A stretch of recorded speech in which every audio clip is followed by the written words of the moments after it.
బలపరుస్తాడు. హల్లెలూయా. వాస్తవానికి ఈ సంఘం బలంగానే ఉంది అనుకుంటున్నాను నేను. ఇంకేమైనా అవసరమేమో బలపడటానికి. అందుకనే దేవుడు ఈ రీతిగా మరి ఇక్కడికి నన్ను నడిపించాడు. Praise lord. సరే మీరు చదవండి ఒకసారి.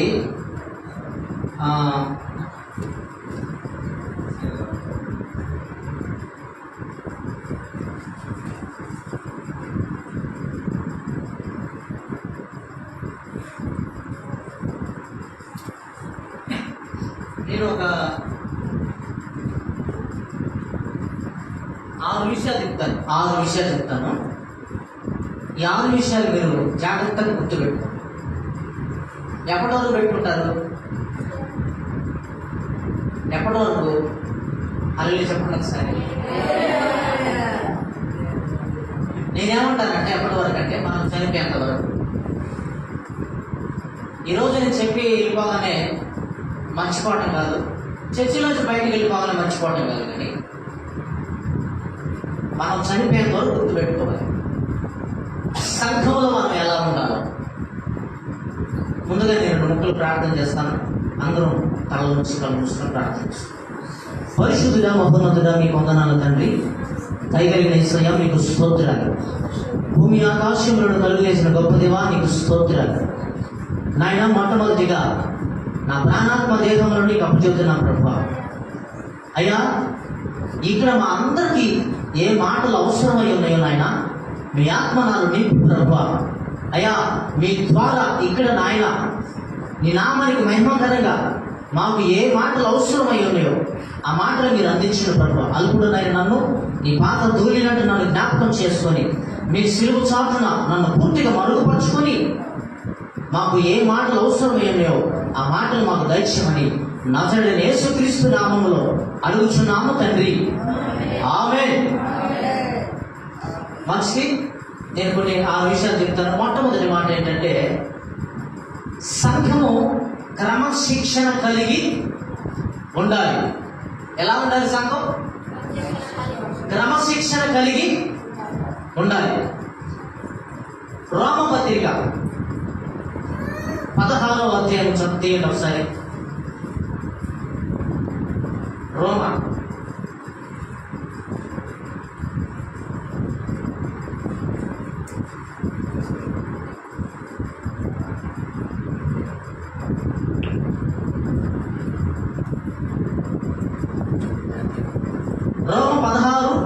16:17 చదువు.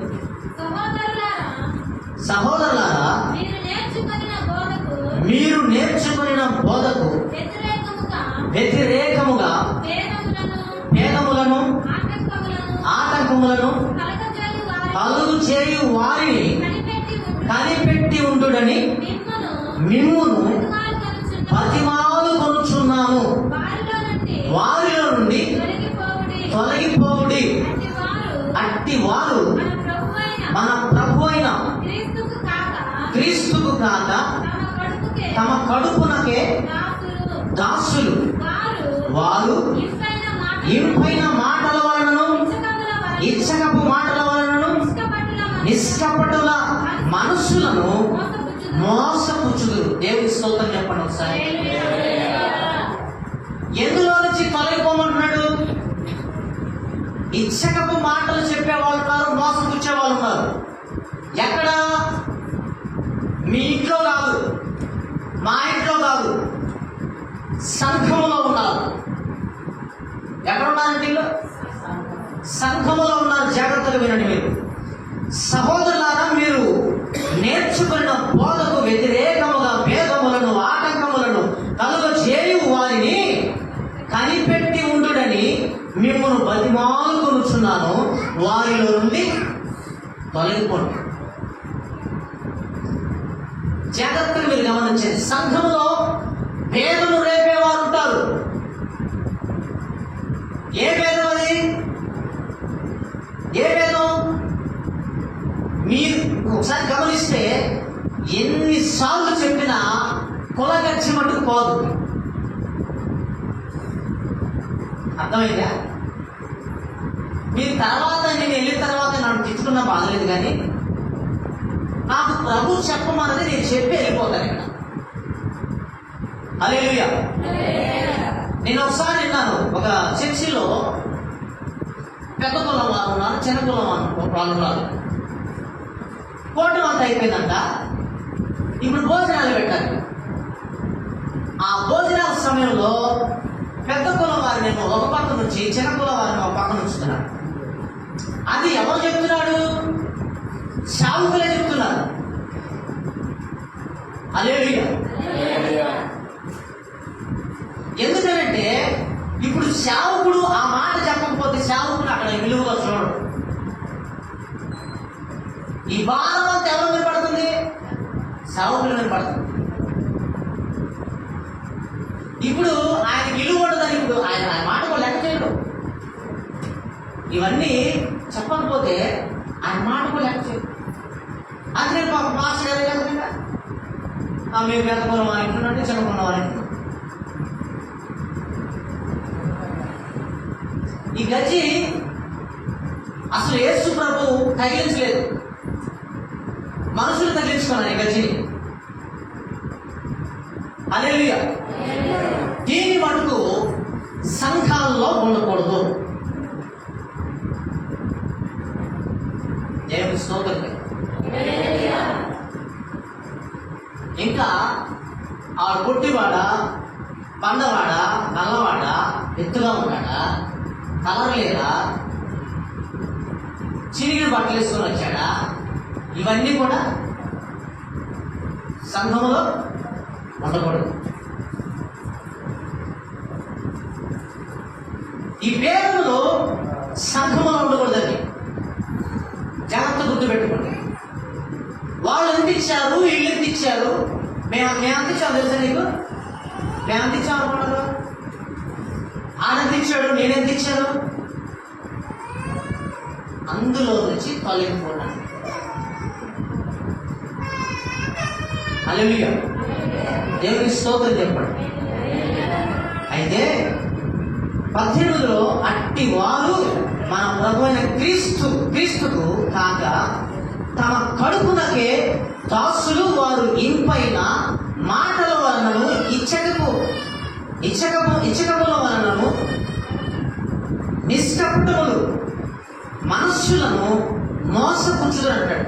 అంటే నిష్కపటం అంటే దాని అర్థం ఏంటి?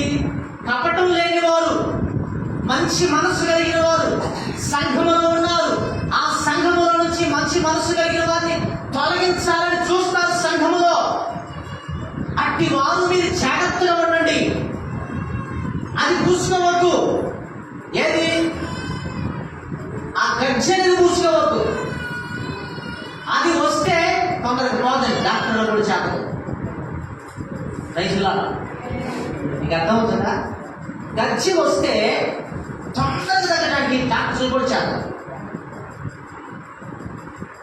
మరి గచ్చి ఎలా తగ్గుతుంది తెలుసా? గీకొట్ట మానేస్తే తగ్గుతుంది. అర్థమైందా? గీకోవటం మానుకుంటే తగ్గుతుంది. ఇంకొకటి, నువ్వు గీకోవటం మానుకోవటం తగ్గింది, ఇంకొకటి చేత గీకించుకోకూడదు. అది కూడా ఉండకూడదు. ఆ నేను చెప్పడం సార్, ఎవరికైనా గాయాలు కొద్దిగా అంటమ్మా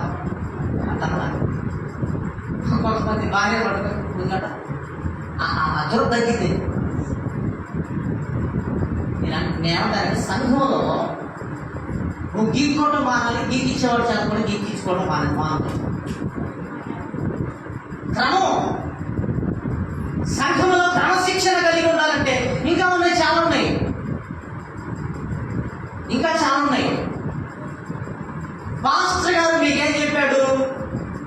ఎలా కూర్చోమన్నాడు, ఎలా నిలబడమన్నాడు, ఎక్కడ కూర్చోమన్నాడు, నేను ఏ విధంగా ఉండమన్నాడు, ఇవన్నీ కూడా సంఘములో నువ్వు పాటిస్తే అది సంఘ క్రమం.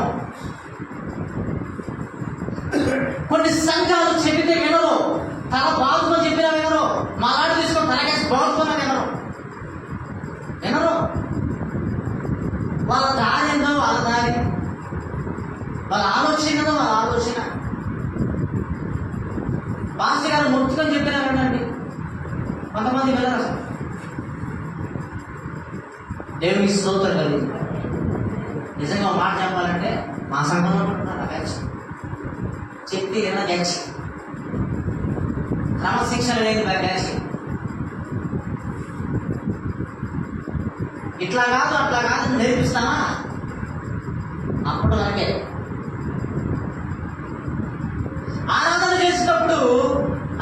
చేసేటప్పుడు చేతులెత్తి ఆరాధించమని చెబుతామా, అట్లా దేవుని నామాన్ని కనపరిచినప్పుడు ఆమేన్ అని చెప్పడం చేత కాదు. ఇంకా కొన్ని వారు నేర్పించినప్పుడు అప్పటి వరకే, కానీ తర్వాత జీవితంలో తర్వాత రోజున కూడా అవి ఉపయోగించుకో, మర్చిపోతారు.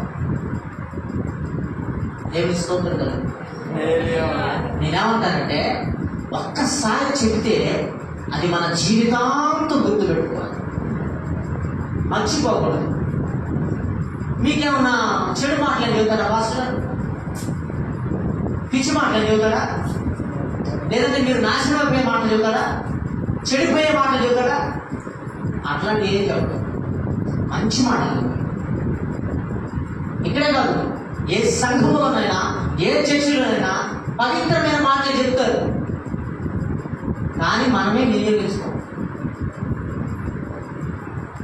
ఎందుకేమంటున్నాడు ఇప్పుడు? అందులో నుంచి తొలగిపోండి, వేదమనే ఆ ప్రవక్తలో నుంచి తొలగిపోండి, అందులో ఉండొద్దు. అందులో ఉంటే ఏమంటుకుంటుంది? గుర్తుందా? ఏమంటుకుంటుంది? ఒకసారి చెప్పండి అమ్మా. ఏం కాదు, పూత మాట అమ్మా, పూత. ఒకసారి గట్టిగా చెప్పండి, ఏమంటుకుంటుంది? గజ్జలు అంటుకున్నా కానీ నువ్వు గీక్కోవాలి, గీక్కుంటే ఇంకా పుండ్లు పడతాయి. గజ్జికి సగం మంది ఎందుకు తెలుసా? గీకటం మారుకుంటే అంతా తగ్గిపోదు. పచ్చి పుండు మీద నేల తడి పడింది అనుకోండి, దాన్ని కాటన్ బట్టతో అద్దాలి, వెంటనే అద్దాలి. స్నానం చేసామనుకోండి, దాన్ని వెంటనే అద్దాలి. అలాగే వచ్చామనుకోండి, అడ్డకోకుండా ఆ చెమ్మ అనేది లోపలికి పోతుంది, లోపలికి వెళ్ళి ఇంకా పుండు పడింది, తొందరగా మానుకో. ఈ పేదలు చెప్పేవాళ్ళు ఉంటారు చూసావా, వాళ్ళ మాటలు చెవులతో విని వాళ్ళ ప్రకారం నడిచేవనుకో లోపల పోతాయి, ఇంకా పుండైపోతాయి. అది మానదు. ఇట్లాంటి పేదలు సంఘంలో ఉండొద్దు. సావుకుడు చెప్పినట్లు నడుచుకుంటే అది సంఘ క్రమం. దేవుని స్తోత్రం కలుగుతుందా? హల్లెలూయా. సరే, నేను రెండో మాట చెప్తాను ఒకసారి. సంఘము సువార్త ప్రకటించాలి. ఏం చేయాలి సంఘం? సేవకుడు ఒకటే ప్రకటించాలా? సంఘానికి లేదా బాధ్యత? విశ్వాసులకు లేదా బాధ్యత? స్త్రీలకు లేదా బాధ్యత? పురుషులకు లేదా బాధ్యత? సంఘంలో ఎవరు వచ్చే వారు కూర్చుంటే వారు ఖచ్చితంగా సువార్త ప్రకటించాలి. చూడండి ఒకసారి మత్తయి సువార్త 28వ అధ్యాయం 19-20 వచనాలు చదవండి.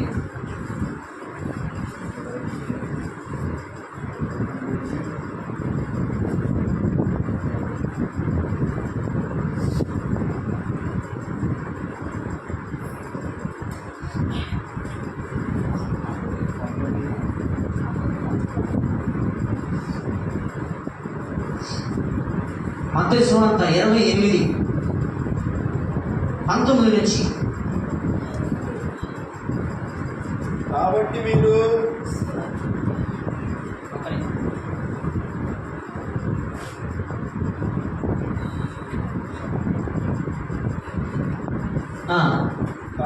మీరు కాబట్టి మీరు వెళ్ళి సమస్త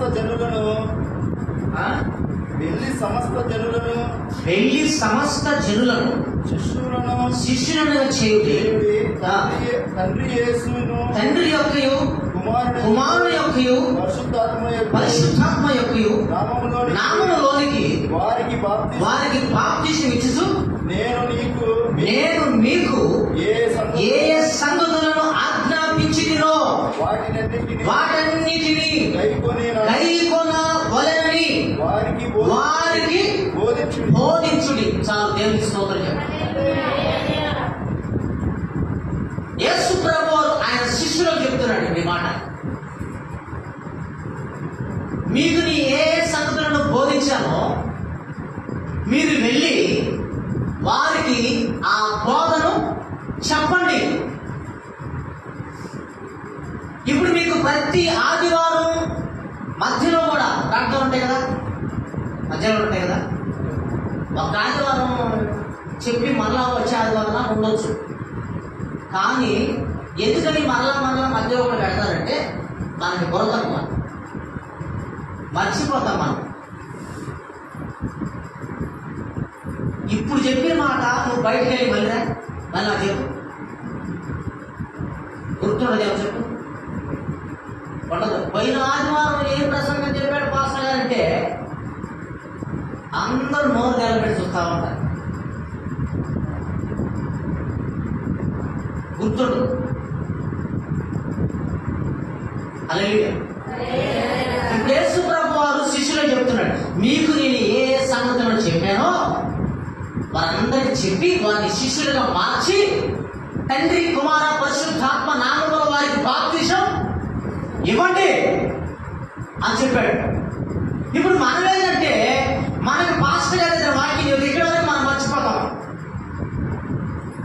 వారికి చెప్పిన దాకా కూడా కాదు, ఎవరికైనా వాక్యం తెలియని వారికి చెప్తామంటే అసలు మనకే గుర్తుండదు. ఎందుకు గుర్తుండదంటే వినం. ఎందుకు వినమంటే అనాలోచనలు. ఎందుకు అనాలోచనలు అంటే అప్పులు. ఎందుకు అప్పులు అంటే ఎందుకు అప్పులేని ఎందుకని తెలుసా? అస్సలు ఏం పని లేకుండా అప్పులు చేస్తాం. ఒక ఇల్లు కట్టింది లేదు, కనీసం చర్చిలో కూడా నేను అంత ఇచ్చాను కాదు అనేది కూడా లేదు. ఆయన అప్పులేదు. అవి ఆలోచిస్తూ ఉంటాయి. అందుకే నేను నీకు చెప్పిన వాక్యం గుర్తుండదు. ఇంకోటి ఏంటంటే ఇంటికాడ కూడా ఆలోచన ఉంటుంది. మనసు ఇక్కడ ఉంటుందా? మనిషి ఇక్కడ ఉంటావా? మనసు ఎక్కడ ఉంటుంది నీకు గుర్తుండదు. ఇంకోటి ఏంటంటే అసలు బయట అంటే అసలు నీకు ఆసక్తే ఉండదు. వాక్యం ఉండవని ఆసక్తి ఉండదు. ఇతరులకి ఎవరికైనా వాక్యం చెప్పి దేవుడి సన్నిధి నడిపిద్దామని ఆసక్తి ఉండదు. నువ్వు మేలు పొందుకున్నావు, దేవుడు నీకు ఎంతో మేలు చేశాడు. అందుకు కృతజ్ఞత నువ్వేం చేయాలి? కాదు వితటమే కాదు, దేవుని వాక్యం కూడా తెలియని వారికి వాక్యం చెప్పాలి, చెప్పి నువ్వు నడిపించాలి. ఇప్పుడు అంతా వాక్యం గుర్తుండదండి. పాస్గా చెప్పింది మొత్తం గుర్తుండదు. కనీసం మెయిన్ వాక్యం, మెయిన్ మాట గుర్తు పెట్టుకొని ఆ మాటలు, ఆ 4 మాటలైనా నీ ఇంటి పక్క వారికి, నీ ఇంటి ఎదురు వారికి, నీ ఇంట్లో వాళ్ళకి ఆ 4 మాటలు చెప్పి నువ్వు దేవుడి సన్నిధికి నడిపించాలి. అవునా కదా? నాకే ఇంట్రెస్ట్ లేదు పాస్టర్, ఏదో వస్తున్నాను కానీ కూర్చుంటున్నాను కానీ అసలు నాకే ఇంట్రెస్ట్ ఉంటే కదా నేను వాళ్ళకి చెప్పడానికి. నేను ఎందుకు వస్తున్నానంటే ఆయన ఏదో ఇస్తాడని వస్తాను, ఆ అప్పు తీరడం కోసం వస్తాను. ఈ 3 రోజుల ఉపవాస ప్రార్థన కూడా ఎందుకు వస్తానంటే ఒక అప్పు ఉంది, ఆ అప్పు పోవాలి. ఒక సమస్య ఉంది, అది పోవాలి, అందుకే వస్తాను.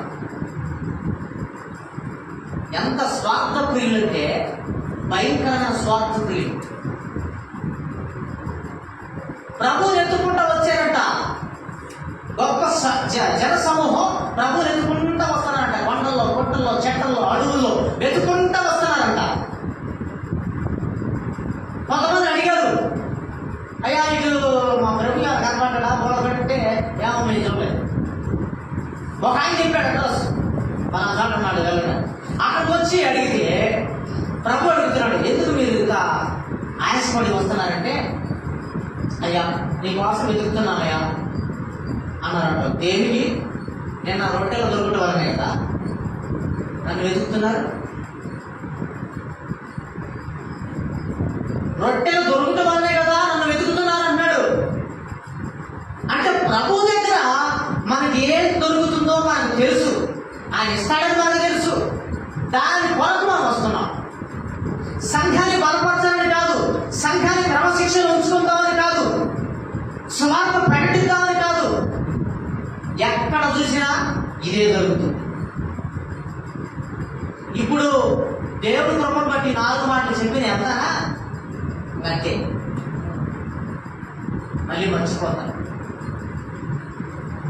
మళ్ళీ గుర్తు రావమ్మా. అందుకనే మధ్యలో కూడా ప్రార్థనలు పెట్టేది. ఆదివారం అయ్యాక బుధవారము, మంగళవారము, శనివారము, శుక్రవారము, అందుకే మధ్యలో కూడా ప్రార్థనలు పెట్టేది. అయినా కూడా మనం గుర్తుండదు. ఎట్లా చేయాలంటే వారిని శిష్యులుగా మార్చాలంట. అప్పుడు విశ్వాసులుగా మార్చడం కాదు కదా మనకి, మళ్ళీ వాళ్ళు శిష్యులుగా మార్చాలి. శిష్యులుగా ఆయన ఉండాలంటే ఎలా ఉండాలంట? హల్లెలూయా. తన శిలువను ఎత్తుకొని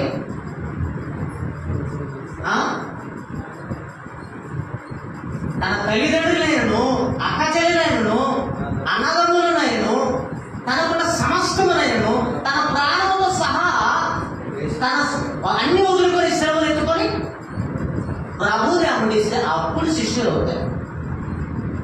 ఇప్పుడు మనం విశ్వాసులు కూడా పనికిరాం.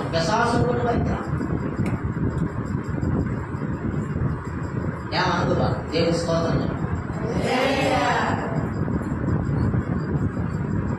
సువార్త వినండి, సువార్త చెప్పండి. ఇంకొక మాట, వాక్యం చెప్పేటప్పుడు సేవకుని వైపు చూడాలి. కళ్ళు సేవకుని వైపు చూడాలి, చెవులు మాటల వైపు ఉంచాలి. అప్పుడు మాటలు లోపలికి వెళ్తాయి. తర్వాత నువ్వు బలపడతావు. కొంతమంది నిద్రపోతా ఉంటారు. నిద్రపోయారు ఎప్పుడైనా? ఎన్నోసార్లు మొత్తుకొని ఉంటారు వాళ్ళు ఆదేశి. మా నిద్రబాబు మా తల్లి లేవు లే అని లేపే ఉంటారు. నాకు తెలుసు. ఎన్నిసార్లు అంటారు భాష. దయచేసి వాక్యం చెప్పేటప్పుడు ఒకవేళ నిద్ర వచ్చింది అనుకోండి, భాష కదా ఏమన్నా అన్నాడు అనుకోండి, దయచేసి ఫీల్ కావాలి.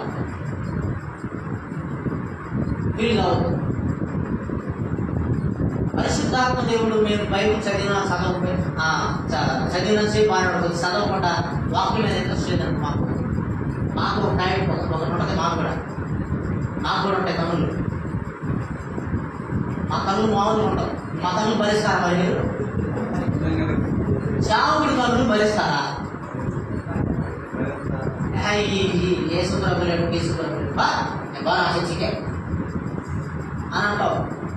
ఇంకెన్నో బాగుంది. కానీ మాకంట కాదు. దేవనా గురించి మీకు తెలుసుగా? దేవనా గురించి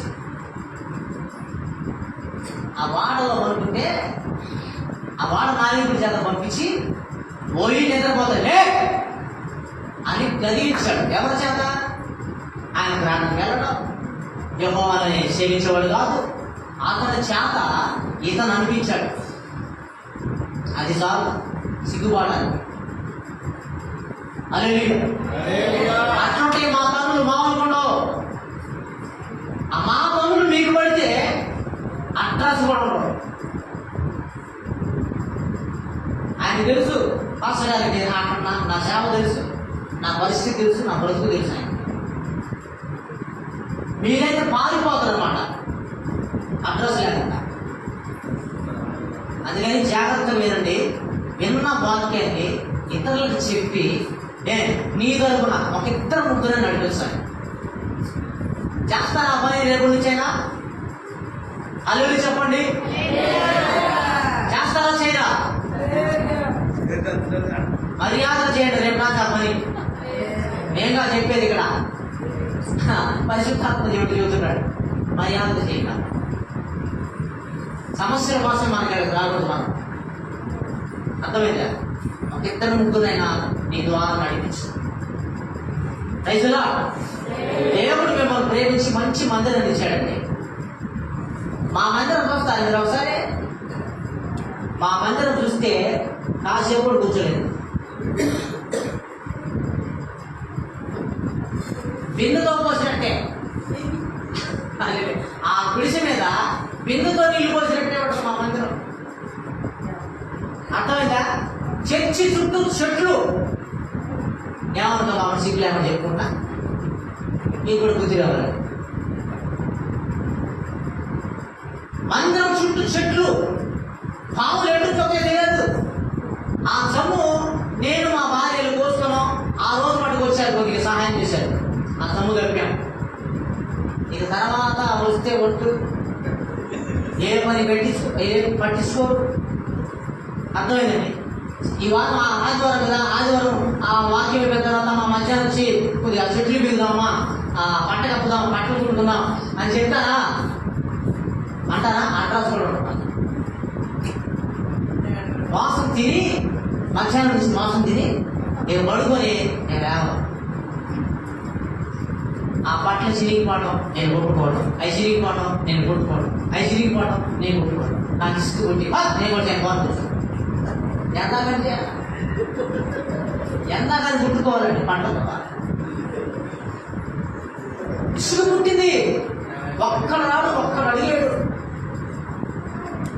చర్చి ఆ మోపలు కాకుంటే చూస్తా ఉంటారు, కానీ దేవుడు కృపను బట్టి ఆదివారం పడట్ల. ఆదివారం పడితే అప్పుడు అర్థమైంది. ఎన్ని సంవత్సరాలు తెలుసా? 4 సంవత్సరాల నుంచి ఆదివారం ప్రార్థన సమయంలో వర్షం పడట్ల. అప్పుడన్నా పడితే వాళ్ళకి అర్థం. నేను ఒక ఎక్కడ ఉన్నాయి అయ్యా, ఆదివారం ఒక్కరోజు పడకూడదు, నా తండ్రి ప్రార్థన చేసుకుంటాను. అప్పుడు వాన పడదు. ఎందుకంటే ఆదివారం వాన పడితే వాళ్ళు కలిసి అప్పుడు వాళ్ళని అర్థమైంది కదా. దేవుడు కృపను బట్టి ఒక సేవకుడు ఒక పట్టను సమర్పించుకున్నాడు. ఆయన ఎవరో పట్ట తెచ్చినా కూడా కప్పుకున్నాడని మన సేవకు అట్లా. ఎంత దౌర్భాగ్యులో మేము. హల్లెలూయా. ఏమంటే నేను ఒక్కనే కప్పగలనా? చెప్పండి ఒకసారి. నేను ఒక్కనే పని చేసేవాళ్ళు. నేను తాగి వేస్తే పని చేస్తాను, పగిలినప్పుడు వ్యాపారం చేసుకుంటాను, పని చేస్తాను. కానీ ఎంత పని చేసినా ఒక్కడే చేస్తే కదా పట్ట కుదిరిగా. ఇద్దరన్నా ముగ్గురన్నా ఉన్నారు, ఒక్కరు బాధ్యత. అందుకే నేను ఏమంటానంటే దేవుడికి మంచి మందిరించి మీరు ఎక్కడ ఉండనివ్వంటే మీరేం చేయాలంటే సువార్త ప్రకటించండి. వాక్యం తెలియని వారికి వాక్యం చెప్పండి, సువార్త తెలియని వారికి సువార్త చెప్పండి. యేసు నామాన్ని ఎప్పుడు మీరు కనపరుస్తారంటే సువార్త చెప్పినప్పుడు. మాకు ఆ మేలు జరిగింది, మేము ఆ మాట వెళ్ళాం, ఆ మూలాలు వెళ్ళాం, మాకు దేవుడు బలి మేలు అయ్యి కాదమ్మా చెప్పేది. దేవుడు వాక్యం చెప్పండి. నీ మేలు స్థిరంగా నిలబడదు, వాక్యం నిలబడుతుంది. దేవుడికి స్తోత్రం కలుగుతుంది. ఈ రోజు మేలు జరిగితే రేపు కీడు జరగదా? దాని తర్వాత మనం మేలు చేస్తాడు, మనం ఇంకొక మేలు కోసం ఎదురు చూస్తావు. ఇది జరుగుతుంది. నువ్వు సువార్త చెప్పు, దేవుడికి నువ్వు నచ్చుతావు. వాక్యం తెలియని వారికి వాక్యం చెప్పు, దేవుడు నిన్ను ప్రేమిస్తాడు. ఆయన ఇష్టంటే తీసుకోవడం ఇదే పని. కానీ మనకి వాక్యం చూడడం లేదు. నిన్ను బట్టి ఇద్దరు నడిచిన చాలండి. నిన్ను బట్టి ఒక్క ఇద్దరు నడిచిన చాలు. ఎంతమంది అవుతారు అప్పుడు? 10 మంది వేసుకోండి సంఘంలో.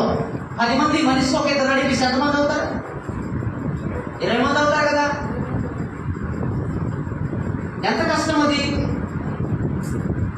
మరి మీరు ఎంతమంది వచ్చి కూర్చున్నారంటే మరి సేవకుడు ఎంత కష్టపడితే మీరు అందరూ వచ్చి కూర్చున్నారు? నాకు అర్థం కావట్లేదు. ఎంత కన్నీళ్ళు కలిస్తే, ఎంత ప్రార్థన చేస్తే, ఎన్ని రోజులు ఉపవాసం ఉంటే మీరు వచ్చి కూర్చున్నారు? హల్లెలూయా. ఇప్పుడు మీ దగ్గర డబ్బులు బదులు అడగవచ్చు, అడిగితే ఇస్తారు. ఎవరైనా ఆత్మను అడిగితే ఇస్తారా? మీ మనస్సు మారుతుందా? ఎంత కష్టమో తెలుసా? ఒక ఆత్మ మార్చాలంటే, ఒక ఆత్మ దేవుడి సన్ని నడిపించాలంటే ఎంత కష్టమో తెలుసా? హల్లెలూయా.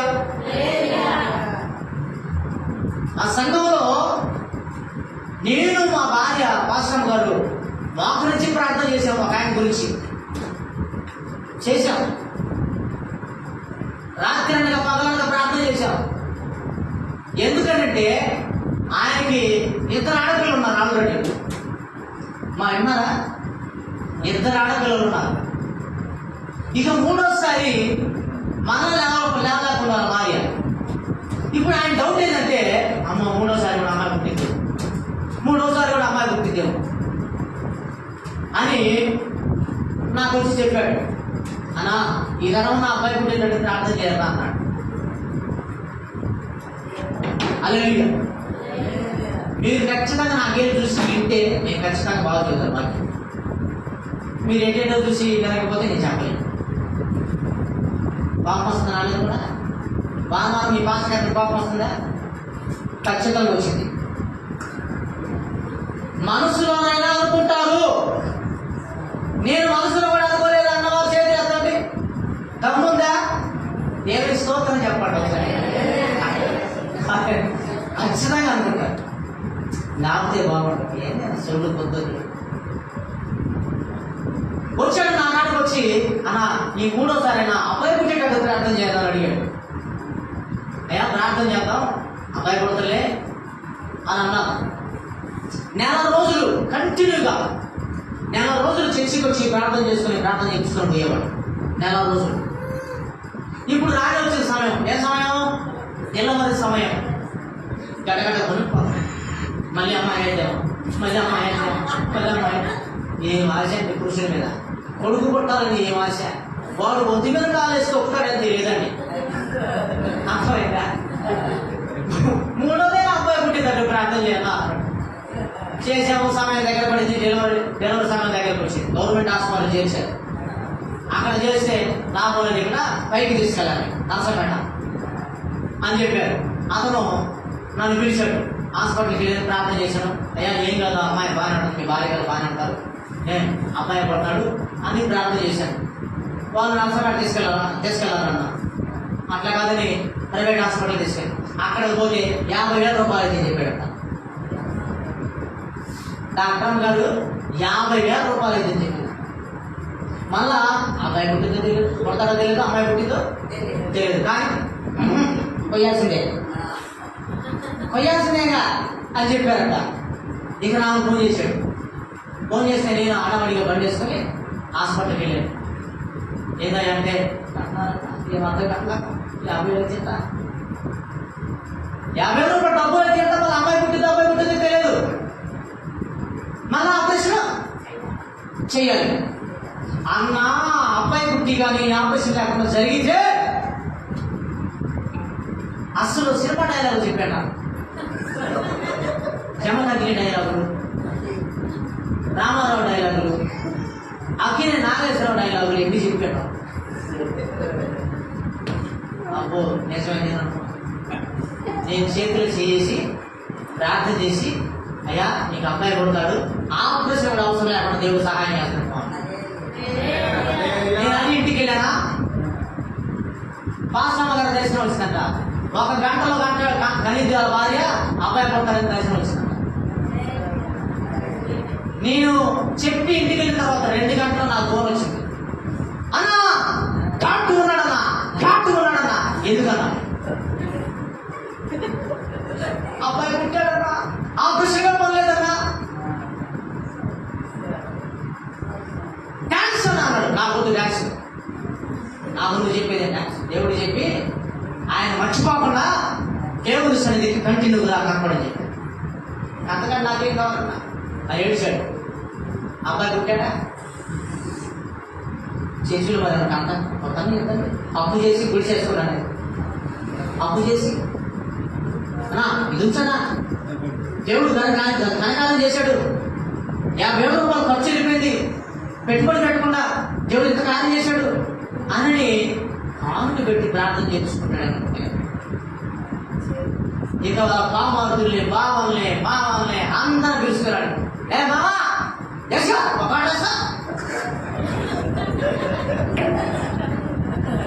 నన్ను మళ్ళీ పైగా ప్రార్థన చేయమని పిలిచాడు. మాకు తప్పదుగా, మొహమాటం కదా మాకు. మీరు ఏం చేసినా మేమేం అనలేదు, మాకు మొహమాటం. ఇక నేను సంఘంలో బయటలు పెట్టుకుని వెళ్ళేసరికి ఇంటి నిండా తెలియడు బంతిపూలు. మొత్తం బంతిపూలే, చుట్టూ దండలు కట్టున్నాయి. ఏంద్రా ఆయన అనుకుంటే ఆల్రెడీ పూజ జరిగింది. పోయేసరికి మొత్తం పరిస్తున్నారండి. మటన్లు, పలావులు, చికెన్లు ఇవన్నీ చేసుకొని తినమన్నా నన్ను. నాకు కొద్దిగా కృతజ్ఞత లేని వాళ్ళ దగ్గర ఏం తినబుద్ధి మాస్టర్ గారికి? ఇప్పుడు నీ గొప్ప కార్యం చేసి నువ్వేం చేయాలి? సాగు గురి పిలుచుకొని ఫోటో పెట్టించుకోవాలి. అట్లా కాకుండా పూజలు ఒక అంతకన్నా చేసి ఇవన్నీ చేసి బంతిపూలు వరిచి అట్లా చేసుకున్నారండి. నాకు మనసు కూడా అప్పుడు తింటాను. తప్పదుగా మా మాటలు మాకు మొత్తాన్ని వెళ్ళిపోయాయి. హల్లెలూయా. ఆ వ్యాఖ్యానం ఉందా ఇక్కడ? తెలుసు.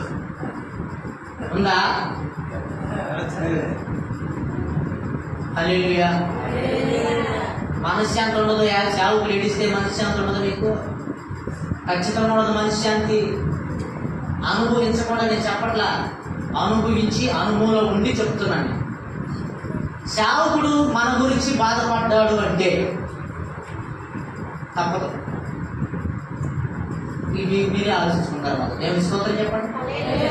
ఏంటి రెండో మాట అంటే సువార్త ప్రకటించాలి. నువ్వు ఏ వాక్యం విన్నావో అది ఆ యేసు ప్రభు గురించి తెలియని వారికి తెలియపరచండి. దాని ద్వారా నువ్వు దీవించుకోండి.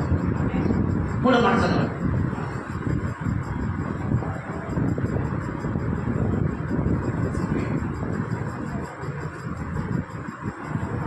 అపోస్తుల కార్యాలు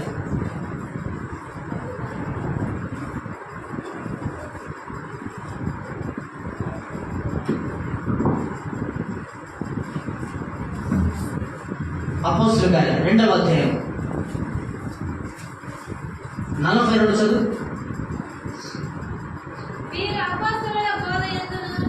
వీరు అపోస్తలుల బోధయందును సహవాసమందును రొట్టె విరుచుటయందును ప్రార్థన చేయుటయందును ఎడతెగక చాలు. దేవునికి స్తోత్రం చెప్పండి. ఎవరు వీళ్ళు? సంఘంలో వాళ్ళ, సంఘంలో లేని వాళ్ళ? ఏంటిది ఈ అంశం అంటే మీరు రాసుకుంది ఏంటంటే మనమందరం సంఘముతో సహవాసము కలిగి ఉండాలి. సంఘముతో సహవాసము కలిగి ఉండాలి. బయట వాళ్ళతో కాదు, చర్చికి రాని వాళ్ళతో కాదు. నువ్వు సంఘములోకి వచ్చావంటే నీ సంఘముతో నువ్వు సహవాసం చేయాలి. అలాగని బయటతో మాట్లాడొద్దని కాదు, వాళ్ళతో సహవాసంలో ఉండొద్దని కాదు. సమయం ఎక్కువ ఇవ్వకూడదు వాళ్ళకి, బయట వాళ్ళకి. నీ సంఘముల వాళ్ళకి నువ్వు సహవాసం చేస్తూ సమయం ఎక్కువగా ఇవ్వాలి. ఏంటిలో చదవండి ఒకసారి. 42.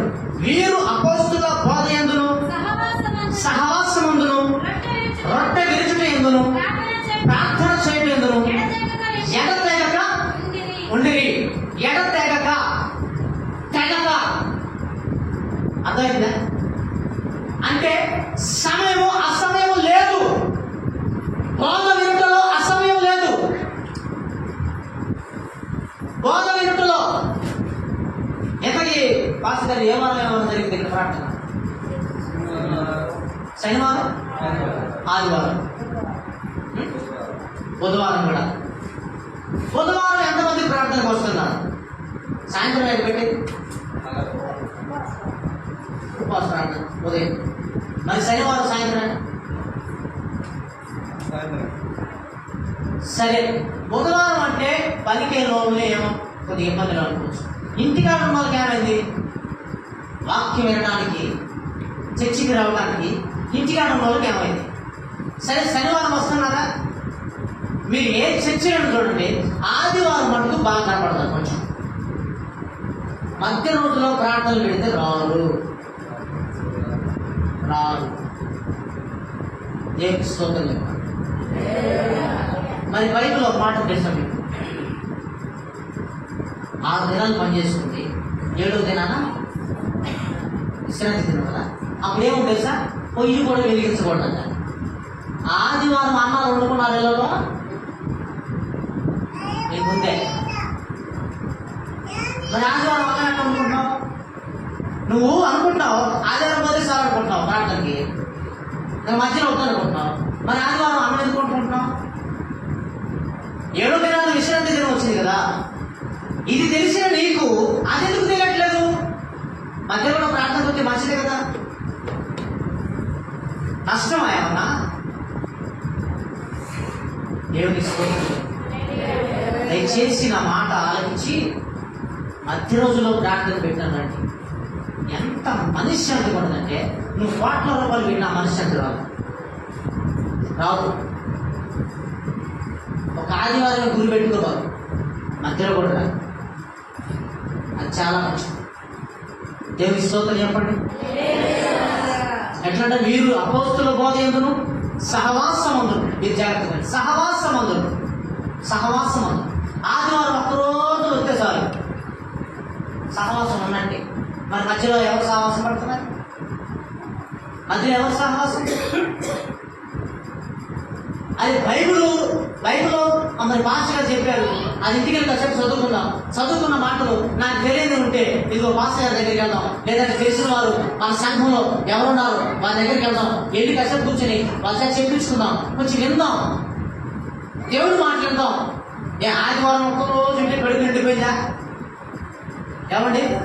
మధ్య రోజుల్లో పాస్టర్ గారి దగ్గరికి వచ్చి పాస్టర్ మరి దీనికి ఎలా అని అడిగి తెలుసుకుంటే ఏమైందట? అప్పుడు మంచి సహవాసం కదా. అట్లా అడగమాను. మధ్య రోజుల్లో ఏమడుగుతామంటే, ఆ సీరియల్లో మరి రాత్రి నువ్వు చూసావు కదా, ఆడొచ్చాడా, ఆ ప్లేస్కి వెళ్ళా అది అడిగి తెలుసుకుంటాం. అది నీ సహవాసం. ఏది మధ్యలో వీళ్ళు ఎట్లా సహవాసం చేస్తున్నారంటే ఎడతెగక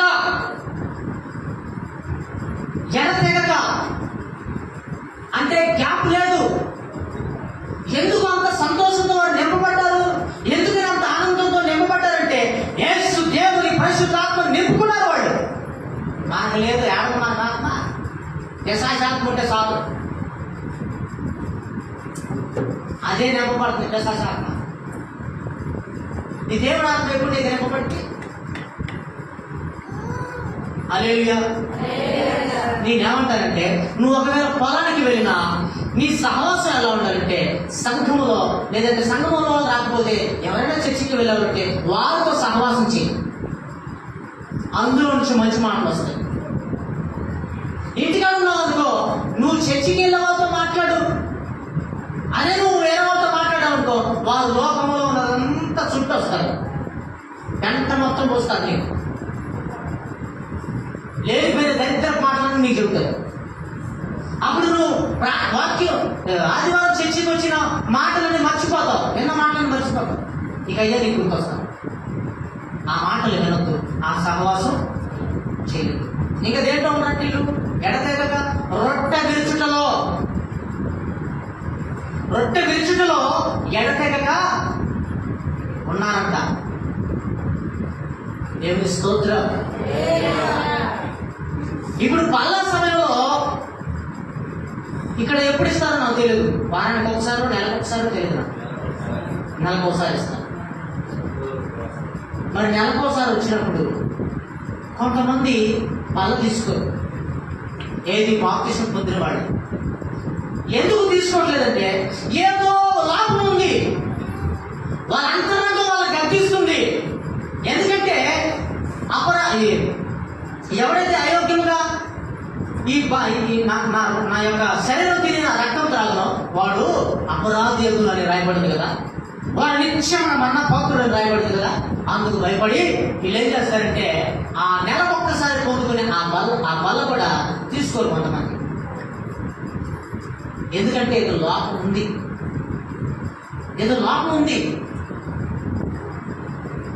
అందుకని ఆ నెలకు ఒక్కసారి తీసుకునే బల్ల కూడా పొందుకోరు, మానేస్తారు. నువ్వు ఆ లాభం నీలో పెట్టుకోవడం ఎందుకు? ఆ పాపంలో నువ్వు మునిగిపోవడం ఎందుకు? నువ్వు పళ్ళ ఎందుకు ఆపుతున్నావు? శరీరం ఎందుకు తిట్టలేదు? ఆయన రక్తం ఎందుకు త్రాగట్లేదు నువ్వు? అంటే నీలో ఏదో లాభం ఉందని నీకు నీ అంతరంగంలో నీకు ఒక భయం కలిగి నువ్వు ఆపేస్తావు. హల్లెలూయా. దేవుని స్తోత్రం చెప్పండి. ఇప్పుడు నేను చేతులు ఎత్తమని నేను అన్నాను. నిజంగా ఒకవేళ ఏదైనా లాభం ఉండి నువ్వు బాప్తిసం తీసుకుని ఉంటే, ఏదైనా లాభం ఉండి నువ్వు బలలో చేయలేట్లేదేమో, ఒకవేళ ఇక నుంచైనా నీవేం చేస్తావంటే ఆ లోపాన్ని తీసేసుకొని దర్జాగా వచ్చి రొమ్ము విరుచుకొని దేవుడి సన్నిధిలోకి వచ్చి నువ్వు ఆయన శరీరం తిను, ఆయన రక్షిస్తాను. చాలా మంచిది. మానుకోవద్దు. వారు ఎడదగ్గర రొట్టె విరిచారంట. మానుకోవద్దు నా పని. హల్లెలూయా. ఎందుకు మానుకుంటారు? కొంతమంది మానుకునేది చూస్తున్నాను. చిచ్చు కూడా కలగట్లేదు, చిచ్చులు కూడా మానేస్తున్నారు. అది కొంతమంది ఈ బాప్తిసం తీసుకుని ఉంటారా, బాప్తిసం తీసుకోకుండా సుట్టాలుతున్నారు పాస్టర్ గారు. మా అర్థం లేదు అలా ఆ పని అయిపోయింది. 80 వచ్చినాయి, 80 కూడా సుట్టగలుగుతుంది. ఎంత బాగా రేపు బాధ్యంగా బాప్తిసం తీసుకుంది, మళ్ళీ రేపు పోయే సమయంలో కూడా చుట్టగాల్సింది. వెనక్కి పోయి నేను దుర్తించిందని బాత్రూమ్ వెనక పోతుంది, బాత్రూమ్ అంతా గొంతు నిండా వేసింది. నేను ఒక రోజు చూసి నా దగ్గర ఏంద్రా చుట్ట మొక్కలను చూస్తే వాడు మామూలు చెప్పాడు, అమ్మమ్మ తాగిన దేవుని స్తోత్రం. సరే ఒకరోజు మరి వెళ్తున్న వాళ్ళు ఆటో ఎక్కువ దాన్ని పట్టేసుకుని ఆ కానపూర్ రోడ్లో ఆటోలాగా కట్ట ఎక్కించామండి.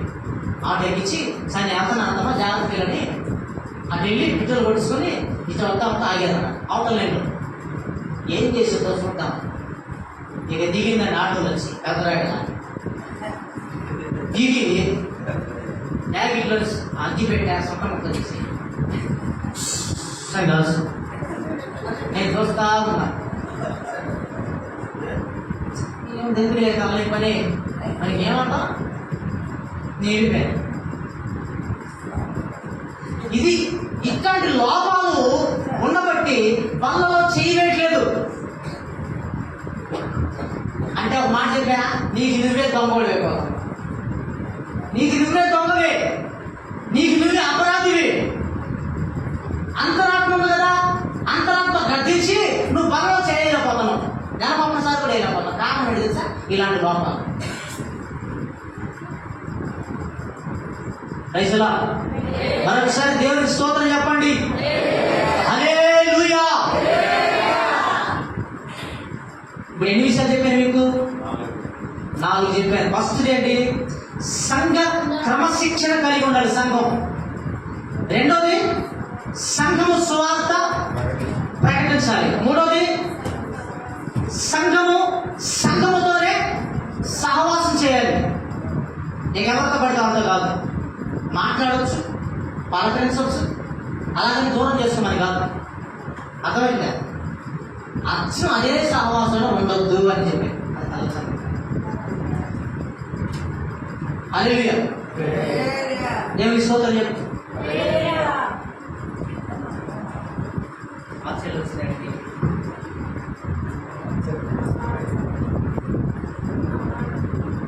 హల్లెలూయా.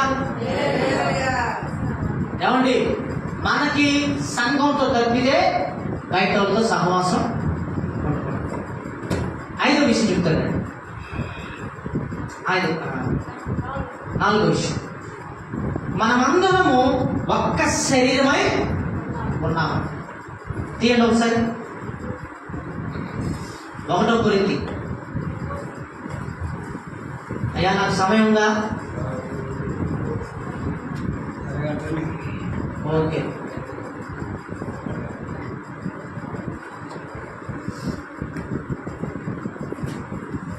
ఫస్ట్ గారు వాత్సల్య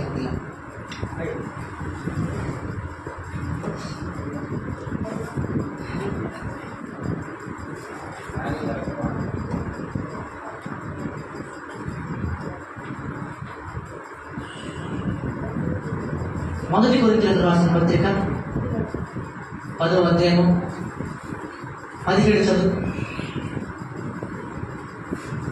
శరీరములో అమ్మా, మనమందరము మనమందరము ఒకే ఒకటి రొట్టెలో ఆ ఒక్కటే రొట్టెలో పాలు పుచ్చుకొనుచు పాలు పుచ్చుకొనుచున్నాము.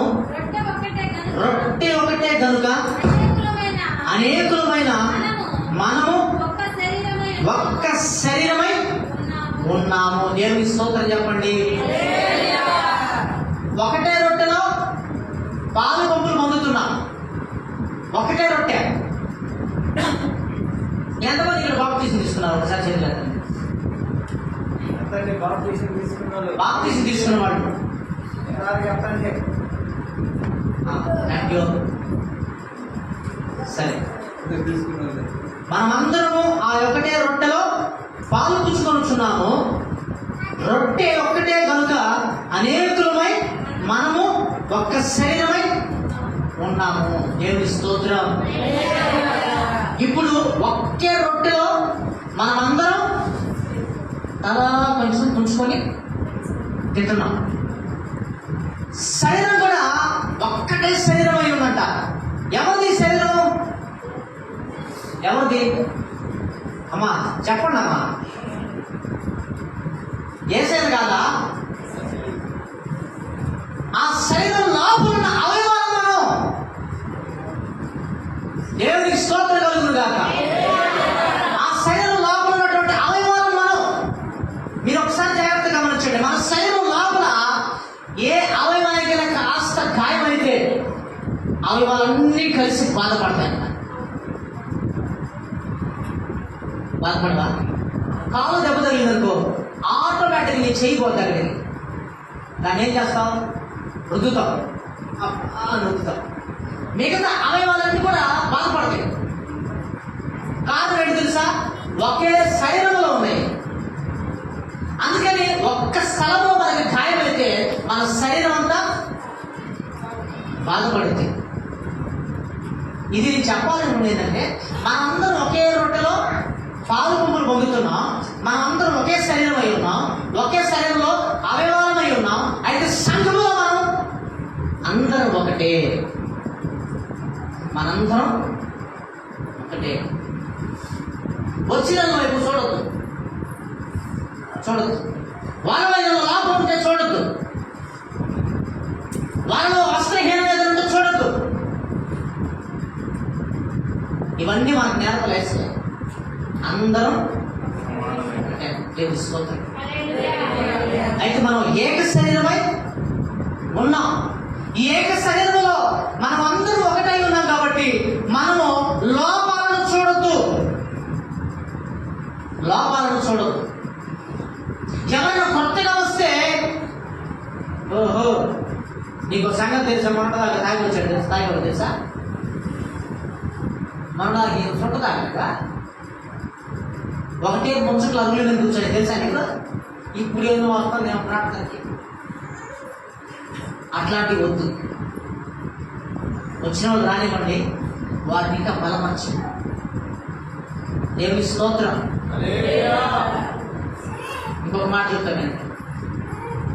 ఒక తండ్రికి 4 కొడుకులు పుట్టారనుకోండి. ఆ తండ్రికి అందరూ ఒకటేనా కాదు? ఒకరిని ఒకలాగా చూస్తారా? అందరూ ఒకటే ఆ తండ్రికి. అయితే జ్యేష్ఠ పుత్రుడు ఏమంటాడంటే, మీరు నా ఎంగిలి పాలు తాగిన వారు, నా ఎంగిలి పాలు తాగిన వారు ఎట్లా ఉన్నారు అని మనిషి కుమారుడు కాబట్టి అంటాడు. హల్లెలూయా. పెద్దకున్నాను పెద్దక నేనే ముందు పుట్టింది, నా ఎంగిలి పాలు తాగావు అంటదేమా? అంటదా?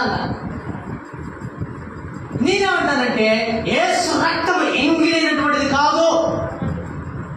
ఎంగిలైనటువంటిది కాదు యేసు రక్తం. ముందు నువ్వు బాప్తీసం తీసుకొని ఉండొచ్చు, నువ్వు సీనియర్వే. ఆయన రక్తం, ఆయన శరీరం పుచ్చుకొని, ఆయన రక్తం పుచ్చుకొని ఉండొచ్చు, నువ్వు సీనియర్వే. నీ వెనక నీ తర్వాత ఎవరైనా బాప్తీసం తీసుకొని వచ్చారనుకోండి, వాళ్ళ చిన్న చూపు చూడదు. వాక్యంలో సీరియల్వే, వాక్యము వినటంలో లేదంటే చదవటంలో తెలిసిందని కావచ్చు. బాప్తిసం ముందే తీసుకుని ఉండొచ్చు, బలంలో చేతులు ముందే వేసి ఉండొచ్చు. కానీ నీ తర్వాత ఎవరైనా బాప్తిసం తీసుకోవడానికి వస్తే వాళ్ళ చిన్న చూపు మనం చూడదు. నా ఇంగిలి రక్తం అనద్దు, అర్థమైందా? ఆయన ఇంగిలి రక్తమా? ఆయన రక్తం ఎప్పుడు పరిశుద్ధమైనది. దేవుని స్తోత్రం కలుగుతుంది. హల్లెలూయా.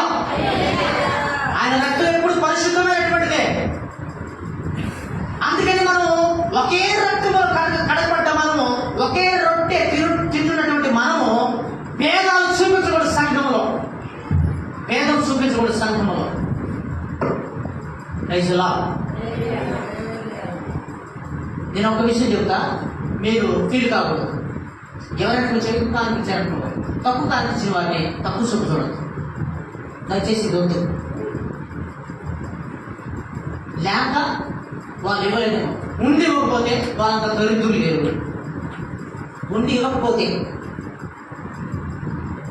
హల్లెలూయా. ఉండి కూడా నువ్వు దేవుని సన్నిధిలో తిరిగి వెళ్ళిపోలేదు అనుకో, ఉండి అనేది లేకపోతే కాదు, ఉండి కూడా నీకు పిసినారి తర్వాత ఇద్దామా వద్దా ఇద్దామా. ఆయన కూడా అంటాడు, సరే నా బిడ్డ నువ్వు కూడా ఇద్దామా వద్దా అనుకున్నావు కాబట్టి నేను కూడా ఏమనుకో అంటాడు. హల్లెలూయా. నేను అనుభవించి చెబుతున్నాను. అందుకని ఒక రోజు గుంటూరు వెళ్ళాను, మ్యాథ్స్ అనే చర్చికి. ఆయన మా అక్క తండ్రులే. అక్కడికి వెళ్ళాను. నా ఆలోచన ఏంటి, ఇంటికాడే దశం బాగా ఇవ్వాలని ఒకటే తపన. అందులో 300 ఇవ్వాలి దశం భాగం. అయితే 500 నోట్లు నా కాడ ఉంది. ఇప్పుడు ఆడకపోయి చిల్లర మారుతాడు, ఎవరు నాకు కట్టి కనపడతారు. అంతమంది జనం ఉన్నారు, ఎవరిని అడిగినా చిల్లరలేము అంటారు. అట్లా చర్చలు చెల్లేస్తారా? మరి నేనేం చేయాలి? ముందుగానే మార్చుకొని, ఇంట్లో మార్చుకొని అప్పుడు చర్చిలో రావాలి. సరే నాకు వెళ్తే 500 ఇవ్వబుద్ధి కాకపోతే మరి దశం భాగం ఇవ్వాలి అనిపిస్తుంది. 500 ఏమో ఇవ్వబుద్ధి కాదు. ఎట్లా? ఆ రోజు ఇవ్వలేదా?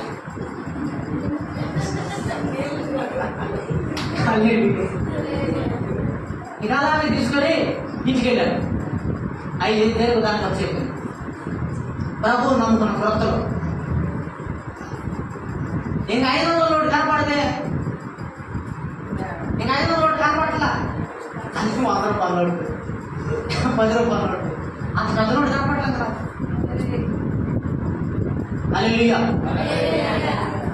నేనేమంటానంటే ఇచ్చే విషయంలో ఆపొద్దు. నీకు అడిగింది కదా, అవసరమైతే ఇంటికాడే మార్చుకొని వెనకాడుగు. అసలు అనుకోపాటే మంచిది. ఒకవేళ దేవుని స్తోత్రం చెప్పండి. మనం ఎలా ఉండాలంట? ఒకే రొట్టెని మనం తుంచుకొని తింటున్నాం కాబట్టి మనం అందరం ఒకే శరీరమై ఉన్నాము. అందుకని సంఘంలో ఏ భేదము ఉండొద్దు.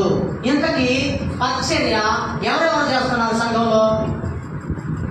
అమ్మా హోటల్ అప్పుడు కావచ్చు, ఆదివారం మరి వారం ఎంత భోజనం నెలకు ఒకసారి వారం దేవుని స్తోత్రం కలుగుతుంది కదా.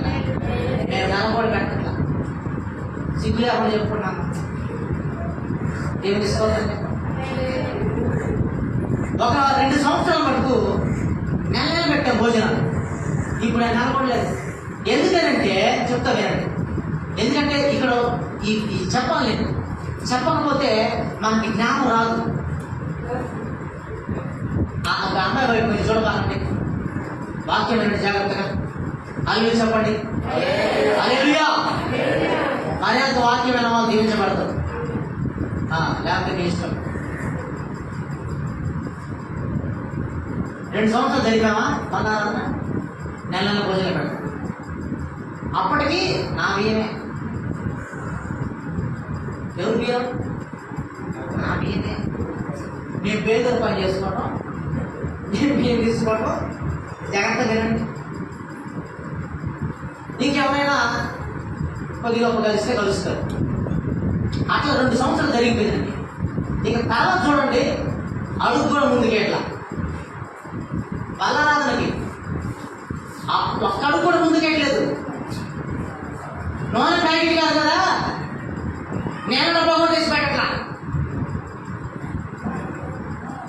ఇసుగు పుట్టి మీకు దండం పెడతాను బలారాధన దేవుడమ్మా, మామూలుగా ప్రార్థన చేసుకోమని చెప్పారు. సరే, ఒకవేళ పిరిగి ఎక్కుతారా ఒకరిద్దరు, మరి వెంటనే ఎవరు వేసుకోవాలి? బలారాధనకి ఖచ్చితంగా 30 మంది వస్తారు. 30 మందికి కనీసం 10 కిలోలు పడుతుందా? అన్ని చెప్పండి ఒకసారి. 10 కిలోలు ఉడికితే లేదా?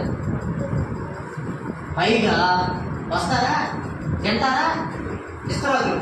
ఆ తప్పులు పడేసి అయిపోతుంది సరిగా. ఎవరు తీయాలి ఇవన్నీ? అది పాశ్రమ తీసుకుంది. పాశ్రమ తీసుకెళ్ళి ఎక్కడో ఊరి చివరి బాధ్యత వచ్చిందండి. అడిగేటప్పుడు ఒక్క మనిషి కూడా రాదండి. ఇక పాశ్రమంగానే తోముకోవాలి. తోయిందే పుట్టింది. దయచేసి సేవకులు ఏడిపించబాకండి. వందనాలు, నిండు వందనాలు, పరిచయం చేయండి, మంచిది. ఎవరైనా చేయని వాళ్ళు ఉంటే ఎందుకు ఈ మాట ఇచ్చారంటే పేదాల గురించి చెప్పారు కదా. ఏమంట, ఎవరు కడుగుతాడంట? వాళ్ళు కడుక్కుంటారట, వాళ్ళిద్దరు కడుగుతారట. నేనెందుకు ఒకటి కడుగు, 4 ఉన్నాయనుకో, 3 కడుగుతుంటే ఉంటుందిగా. నువ్వు కూడా పోయి కడుగుతున్నావు, నువ్వు మనిషివి. ఆశీర్వాదం కాదా? అదే చేసిన మీద పండేయడం. వాళ్ళు అడుగుతున్నారు కానీ నేనెందుకు స్వభావం కలిగిన వాళ్ళు పేదలు తెప్పించేవాడు. నేను కూడా అడుగుతాను. అంట్లు నేను ఎంత ఇచ్చాను తెలుసా?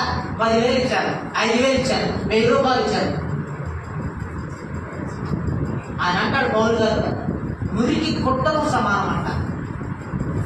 దేంతో సమానం?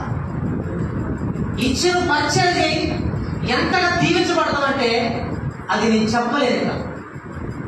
ఇచ్చానని అగర్వం, ఆ గర్వం నీలో ఉంచుకోవద్దు. ఇచ్చి కూడా నువ్వు పరిచయం చేయి దేవుని సన్నిధిలో. ఇళ్ళలో చేయట్లా, ఇళ్ళలో పాయకుండా కాగట్లా, నువ్వు దేవుని సన్నిధిలో పరిచయం చేస్తున్నావు, అది మంచిది. అలా చేయి, పేద వద్దు. హల్లెలూయా, దేవునికి స్తోత్రం కలుగుతుంది. ఇప్పుడు ఏం చేయాలి మనం? సంఘంలో ఏంటి? మనం ఒకే రొట్టెలో పాల్గొంపులు పొందుతున్నాం, మనం ఒకే శరీరమై ఉన్నాం. ఇంకా ఎలా ఉండాలి? మనస్సు కూడా కలవాలి. సంఘంలో అందరి మనసు కూడా కలవాలి. ఒకరికొకరు కృతజ్ఞతలు తెలియపరచుకోవాలి, వందనాలు తెలియపరచుకోవాలి. కులభేదం ఏమి ఉండకూడదు సంఘంలో. ఆ ఉన్నవాడు లేనివాడు అనుకోకూడదు. సంఘంలో అందరం ఒకటే, అందరం ఒకే రొట్టెలో పాల్గొంపులు పొందుతున్నాం. భేదము లేదు, వద్దు భేదం. అందరం కలిసి ఉండాలి. అందరం కలిసి సంతోషంగా ఉంటే సేవకులు ఎంత సంతోషం ఉంటుందో తెలుసా మీకు? బాయ్ నా పని చేయి, నేను పని చేస్తాను, రే అవయ్య అడ్వైసుడు నిజుడు అని అనుకుంటుంటే ఆయన చూసి ఎక్కడ లేని సంతోషం వచ్చి ఇంకా గుంతలు పడేటట్టు మోకరించి ప్రార్థన చేస్తాడు మీకోసం. మీరంతా ఉంటే చేసేది ఏం లేదు. సంతోషం ఉంటుందండి సేవకుడికి. సంఘంలో మీరే చుట్టూ ఊడేసి కొట్టుకుంటే అర్థమైంది. ప్రజలను చూశాను, 15 సంవత్సరాల నుంచి ఆ సేవకుడు సంఘం పెట్టాడు బాబు. 6 వస్తున్నారు 15 సంవత్సరాలకి. ఎన్ని సంవత్సరాలకి? 15 సంవత్సరాలకి 6 వస్తుంటే ఆ 6 కూడా ఇటు 3 అటు 3 అయిపోయారు. ఒక 3 ఇంకో చచ్చిపోతారు. ఆ ఒక్క 3 మిగిలిపోయారు. ఏం కావాలి సేవకు? వాళ్ళు తగాదైందంట, వాళ్ళు గొడవైందంట. వాళ్ళు కనుక్కొని భాస్కర్ పంప ఉంచారు. అదే చెప్పండి సార్. ఎన్ని సంవత్సరాలు కానీ కష్టపడితే 15 సంవత్సరాల నుంచి 6 సంపాదించుకుంటే ఈ ముగ్గురు నిలబొట్టారు. 3 నిమిషాలు ఎంతసేపు మీ కదా మీరు కానీ అంత సంతోషం అది లేకపోయినా నేను ఇది జరుగుతా కొంచెం సంతోషం ఉంటే ఏమన్నా కొద్దిగా మారిన స్టోరీ దోశ పెట్టింది అని గందరగోళం అయిపోద్ది. మందిరం అంత సంఘం అంత చిన్నమైన అయిపోద్ది. మీదో సంఘం మాదో సంఘం అయిపోద్ది. ముందు నలుగురే భలే పంచుకుంటారు. యేసుక్రీస్తు అవయవాలు పంచుకుని అంచడంలో మనం ఏమండి సంఘాన్ని చీల్చావంటే యేసు శరీరంలో ఉన్నటువంటి అవయవాలను చీల్చావు. ఆయన శరీరంలో మనమందరం అవయవాలమై ఉన్నాం. ఆ అవయవాలను చీల్చొద్దు. అటు సగం ఇటు సగం చేయదు. దేవుడు నచ్చడు. మంచి మాటలు చెప్పి నడిపించు. దేవుడి స్తోత్రం. ఇంకో సంగతి తెలుసా, సేవకుడి మీదనే, ఇంకెవరో మీద కాదు, సేవకుడి మీదనే ఏదో ఒక నెమ్మది, ఏదో అన్నట్టు, ఏదో విన్నట్టు, ఏదేదో చెప్పి సేవకులు కూడా పిచ్చోని చేస్తారండి. ఎంత మేధావులంటే అంత మేధావు. అనుభవంతో చెబుతున్నా. ఆల్రెడీ మేము అందులో ఉన్నాం. ఒకటంటే ఇంకొకటి దాన్ని తగిలించుకొని ఇంకొకటి గమనించుకొని చెప్పుకొని చివరికి దేనికి పనికిరానం చేస్తారు సేవకుడిని. భాష గారు కూర్చున్నాడా, వచ్చి నిలబడ్డాడు అనుకో, ఆయన ముందే కూర్చుంటారు, ఆయన ముందే సిగరెట్ తాగుతారు, ఆయన ముందే సినిమాలు చూస్తారు. అది చూసి పిచ్చోని చేస్తాడు సేవకుడు. లెక్క కూడా చేయరు. ఏమన్నా మర్యాద ఉందండి? దేవుని స్తోత్రం చెప్పండి ఒకసారి. కాస్త మర్యాద సేవకుడికి ఇవ్వండి, అది మంచిది. నిజలా క్లాసులో చేతులు పెట్టుకుని నిలబడతారండి సేవకులు ఉంటే, కూర్చుంటే అది కదా ఏంటి సేవకుల ముందు నేను కోపం అవుతున్నాను మన వాళ్ళకి. హల్లెలూయా. నేను అనుభవాలు ఉన్నాయండి, ఉన్నాయా? లెక్కలేదా సేవకులు అంటే? హల్లెలూయా. సేవకుడిని మీరు లెక్క చేయకపోతే మిమ్మల్ని దేవుడు లెక్క చేయడు. Praise lord. ఏంటి ఐదో మాట ఇది? 4 మాట కదా. మనమందరము ఒక్క శరీరమై ఉన్నాం. దేవుని స్తోత్రం చెప్పండి. ఇంకో మాట, సంఘానికి ప్రేరేపణ రావాలి. ఏ రావాలి? సంఘానికి ప్రేరేపణ రావాలి. ఇప్పుడు చూడండి, నిర్గమకాండము 35 తీయండి. అసలు ప్రేరేపణ మీకు వస్తుందా లేదా? వచ్చినా మీరు వెనకేసుకుంటున్నారా?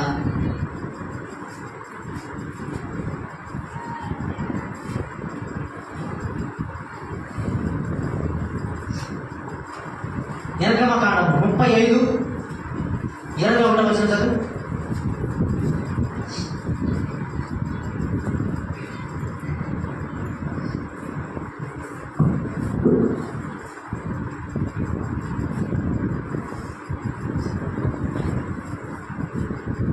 చదవలేరా?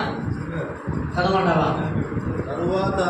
తరువాత వారిని ఎవరి హృదయము వారి రేపెనో వారికే, ఎవరి మనస్సు వారి ప్రేరేపించునో వారందరూ వచ్చి ప్రత్యక్షపు గుడారము యొక్క పని కొరకును దాని సమస్త సేవ కొరకును ప్రతిష్ఠిత వస్త్రముల కొరకును యెహోవాకు అర్పణను తెచ్చని. దేవుని స్తోత్రం చెప్పండి. ఇప్పుడు నేను ఒక మాట చెప్తానండి. ఎవరు తెచ్చారంట అర్పణ? సంఘంలో. ఒక్కసారి నేను చదువుతా వినండి. తరువాత ఎవరి హృదయము వారి రేపెనో, రేపిందంట హృదయాన్ని, గుర్తు చేసుకోండి. ఎవరి మనస్సు వారి ప్రేరేపించునో వారందరూ వచ్చి ప్రత్యక్షపు గుడారము యొక్క పని కొరకు. దేని కొరకు? ప్రత్యక్షపు గుడారము యొక్క పని కొరకు, దాని సమస్త శవ కొరకును ప్రతిష్ఠిత వస్త్రముల కొరకును యెహోవాకు అర్పణను తెచ్చిరి. పేరు ఎవరిది వచ్చింది చెప్పండి. ఇక్కడ దేవుడికి వచ్చింది కదా. యెహోవాకు తెచ్చిరి. ప్రత్యక్షపు గుడారము ఆ పని కొరకు. వస్త్రము మనం తెచ్చితే దేవుడు వేసుకుంటాడా? మీరు చెప్పండి. ఆయన మనం తెచ్చిస్తే దేవుడు వేసుకుంటాడా వస్త్రం? మనం ఈ మందిరపు పనులు చేస్తుంటే దేవుడు వచ్చి నిద్రపోతాడు. ఆయన ఎవరు పట్టుకుంటారు? మరి ఎవరికి చెందాలి ఇది? అర్పణలు ఎవరికి చెందాలి? అల్లు చెప్పండి ఒకసారి. ఎవరికి చెందాలి అర్పణ? ఎవరికి వస్త్రాలు చెందాలి? ఎవరికి చెందాలి ఇక్కడ? ఇప్పుడు మీరు లాజిక్ అడగవచ్చు నన్ను, యెహోవా కదా అర్పించమన్నది అంటే మీరు వస్త్రం తీసుకెళ్ళి యెహోవాకి ఇస్తే వేసుకుంటాడా? మీరు కానుకలు తెచ్చి యెహోవాకి ఇస్తే తీసుకుంటాడా? లాజిక్ తెస్తారు కదా కొంతమంది. ఏంది పాస్టర్ గారు కానుకల గురించి చెప్తాడు, దశభాగాల గురించి చెప్తాడు, ఏంది అని అంటారు కదా. నేను వాళ్ళ కోసం చెప్తాను.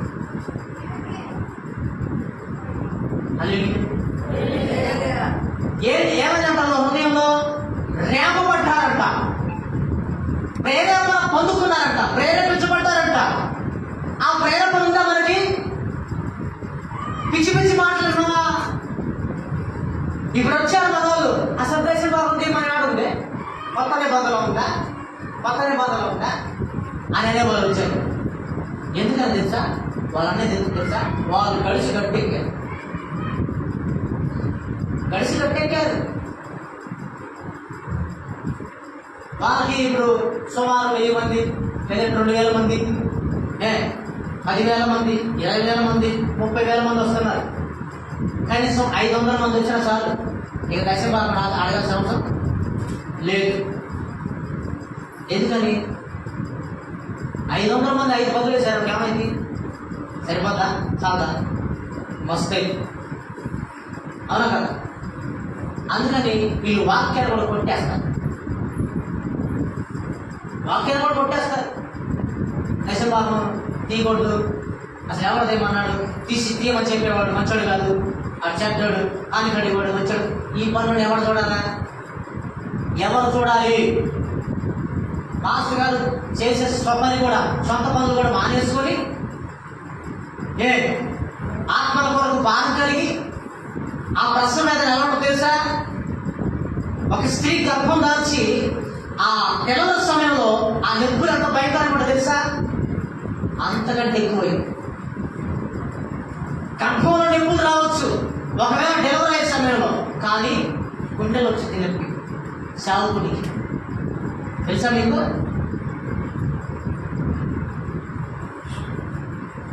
రేపబడ్డారంట హృదయంలో వాళ్ళు, ప్రేరేపించబడ్డారంట వాళ్ళు.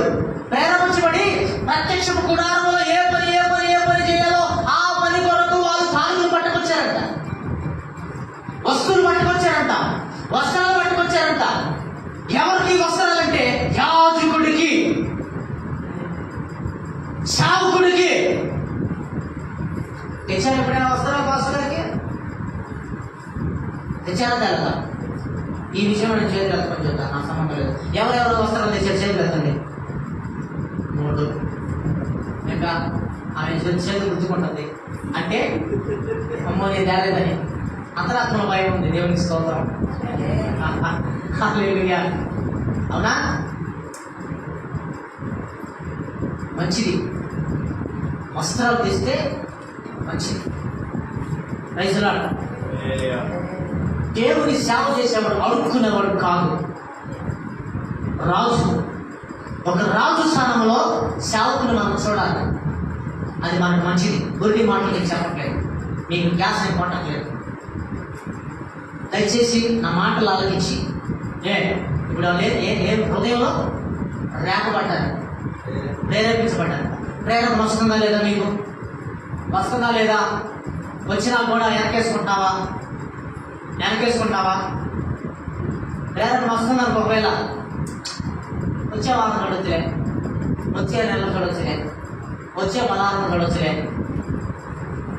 నేననేది లేకపోతే కాదు, ఉంటే కూడా వెనకేసే వాళ్ళు ఉన్నారు లేదా? ప్రత్యక్ష గుడారంలో పని వరకు కొన్ని వస్తువులు, కొన్ని కానుకలు, వస్త్రాలు తెచ్చారన్నమాట. ఏం రేపబడి? హృదయంలో రేపబడ్డారు. రేపబడితే భయపడండి. అమ్మో నాకు ఈ ప్రేరణ వస్తుంది, నేను ఇది ఇవ్వాలి. ఎవరు చెబుతున్నారు అనుకున్నారు మీరు?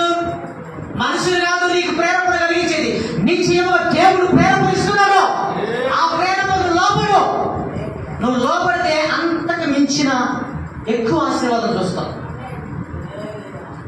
దేవుని స్తోత్రం. నేను ఒక మాట చెప్తాను వినండి. దాచపల్లిలో మరిపాల నుంచి ఒక సేవకుడు వచ్చి ఉన్నాడు. దాచపల్లి ఆయన లక్షల ఖర్చు పెట్టి కోటాలు పెట్టినాడు. కానీ ఈరోజు అప్పులు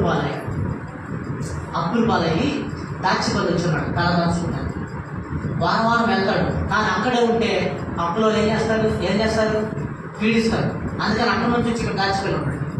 ఇక్కడ నుండి తినటానికి కూడా లేదు. సంఘం కొరకు ఖర్చు పెట్టాడు. నశించిపోయి ఆత్మల కొరకు, వాళ్ళ ఆత్మలు నరకంలో కాలిపోకుండా ఉన్నట్టు కొరకు లక్షలు ఖర్చు పెట్టి ఇప్పుడు అప్పులు పాలైతే ఇక్కడికి వచ్చి దాచిపల్లి వచ్చుంటాడు. బియ్యం గోళ్ళు యాక్సిడెంట్ అయితే ఆ లోపల కొడుకులు అమ్ముతారు. ఆయన కొడుకులు అమ్ముతారు, వ్యాపారం చేస్తాడు. ఎవడో వచ్చాడు 10,000 రూపాయల సరుకు కుదితే ఆయన దెబ్బలు తగిలి ఆ సరుకు కూడా పగిలిపోయిన గుడ్లు. ఇప్పుడు మళ్ళీ పెట్టుకోవడానికి పోవడానికి లేదు, అమ్ముకోవడానికి. 2 పిల్లలు పూర్తిగా మరి పని మానేసుకుందామంటే జరగదు. ఇప్పుడు ఆ వ్యాపారం కూడా చేస్తానంటే గుడ్లు పగిలిపోయాయి. ఇప్పుడు ఎలా వ్యాపారం చేయాలి? మనసులో నెల పడుకున్నాడు పాపం. ఈ విషయం నాకు తెలిసి వెళ్ళేసరికి గ్యాస్ కూడా లేదు ఇంట్లో. గ్యాస్ లేదండి ఇంట్లో. నేనేమంటానంటే పాస్టర్లే స్కార్సులు అడిగే వాళ్ళు అన్నారంటే వాళ్ళంత దొరుకుతూ లేదు. మరి ఇప్పుడు నేను పరిస్థితి అని చెప్పండి ఒకసారి. దేవుడు కొద్దిగా ఆశీర్వాదించావు. మొదటి ఏంటంటే మంది సోమ్యాక అన్నా కదా. మరి ఇప్పుడు ఆయన కోటాలు పెట్టి ఆత్మల కొరకు లక్షలు ఖర్చు పెట్టి కోటాలు పెడితే ఇప్పుడు అప్పులు పాలేదు. మరి ఇప్పుడు ఆయన పరిస్థితి ఏంటి చెప్పండి మీరు ఒకసారి. పాస్ట్ అప్పులు పాల్గొనడం మంచిదా చెప్పండి. హల్లెలూయా. నాకు తెలిసి వెళ్ళేసరికి కనీసం గ్యాస్ పోయి కూడా అయినా వాళ్ళు కంట్రోల్ బియ్యం ఏదో ఒకటి గబగబ వండి పెట్టారా. ఏందా ఇంత ఆసక్తి సేవకులు అంటే నేను మనసులో సంతోషపడ్డాను. వాళ్ళు ఏదో టమాటా చారు ఉంటే చేశారు. 2 తిన్నా పాస్టర్ చూశాను పరిస్థితి. పైగా వాళ్ళు పచ్చళ్ళు పెట్టుకున్నారు. ఆ పచ్చళ్ళు 3 డబ్బాలన్నా పెట్టినా లేని పరిస్థితుల్లో కూడా ఒక డబ్బా ఉంటుంది. 5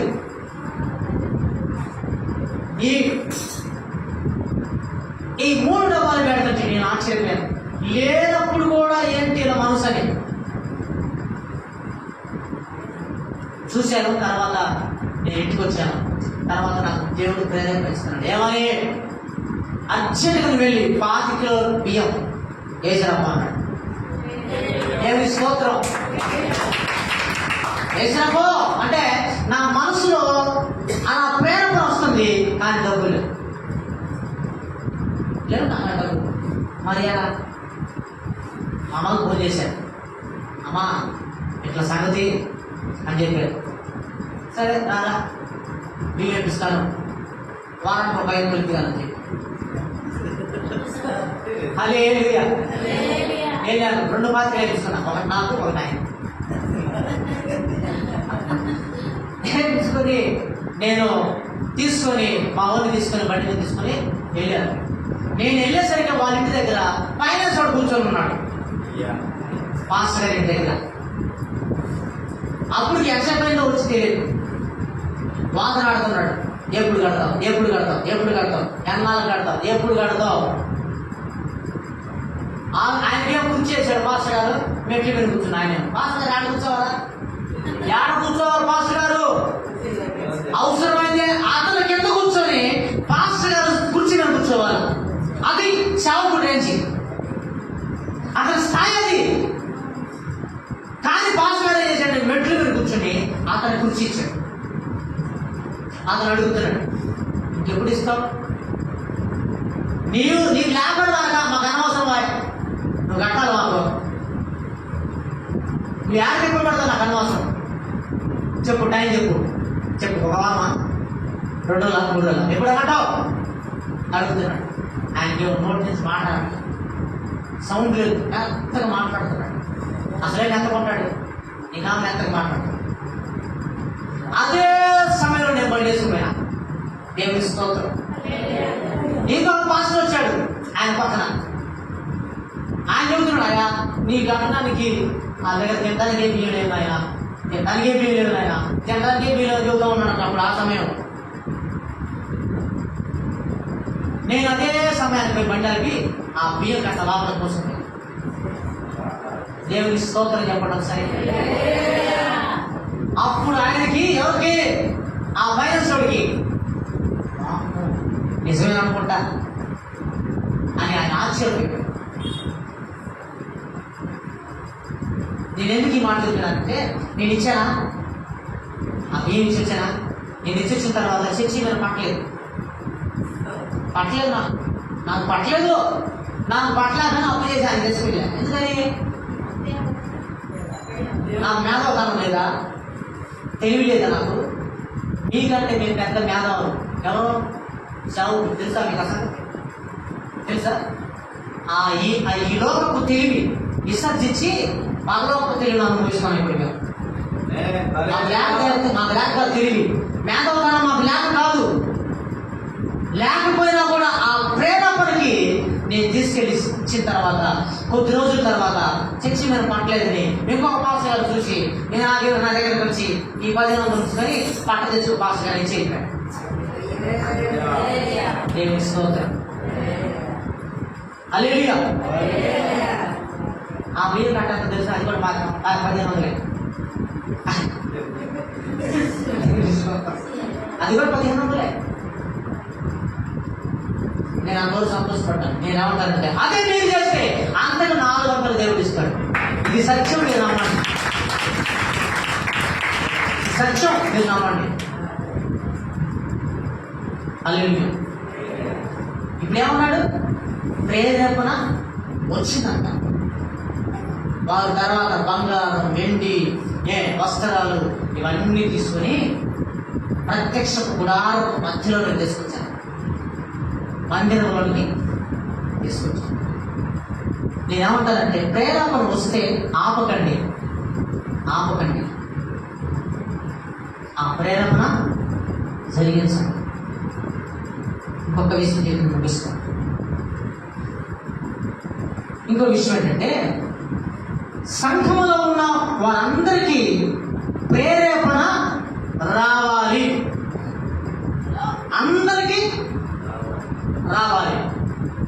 ఒక్కరికి వచ్చి ఇద్దరికి వచ్చినా ఒక మూల కూడా పనికిరాదు, దేనికి పనికిరాదు. అందరికీ రావాలి. హల్లెలూయా చెప్పండి ఒకసారి. ఇప్పుడు బాలారాధనకి ప్రజాద్వారంగా లేదా నెలకొస్తాయి కదా, ఎవరెవరు ఖర్చు చేస్తున్నారు? ఎంతమంది అనుకుంటున్నారు? లేదంటే అందరు కలిసి చేస్తున్నారా? అందరికీ ప్రేరేపణ వస్తుందా? ఎట్లా? నెలకొకలా? ముగ్గురా?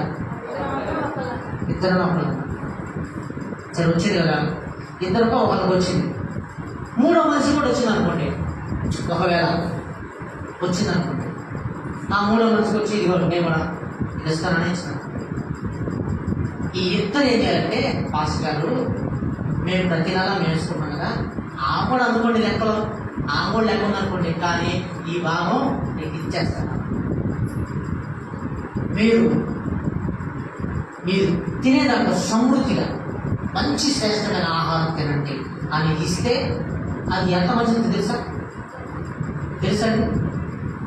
కాకపోద్దు, ఇతర కదా ఇంకో మనిషి కాకపోద్దు దాంట్లో, అది విడిగా సేవకులు ఇవ్వండి, అది చాలా మంచిది. దొంగ మాటలు చెప్పట్లేదు. నేను పోయినా నా గురించి అనుకున్నాను ఇంకా రైతులా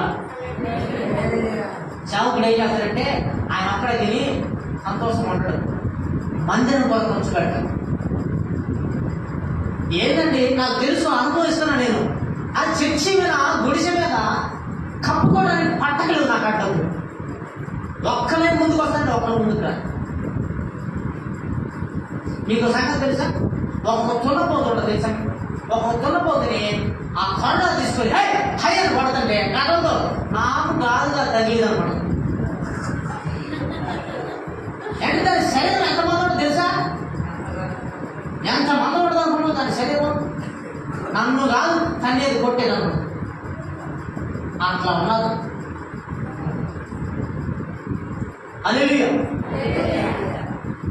నిజమండి, నేను కొత్తగా మారినప్పుడు గుంటూరులో కొత్తగా మారినప్పుడు సేవకుడికి నాకు అసలు ఆయన తెలియదు. అప్పుడే పోయాను చర్చికి. వెళ్తా అసలు నాకు చర్చి పోవడం తెలియదు, ప్రార్థన అంటే తెలియదు, ఏసుకోవడం అంటే తెలియదు. కానీ వెళ్తా నాకు ప్రేరణ వచ్చింది. పాస్టర్ గారికి 2 బాటలు కొబ్బరి నీళ్ళు పట్టుకో తెలియనప్పుడే విసర్జించాలని ఆ 2 కొబ్బరి నీళ్ళ బాటలు తీసుకెళ్ళించాను. దేనికో నాకు తెలియదు. ఆ ప్రేరణ ఆయన వేడి చేసిందేమో.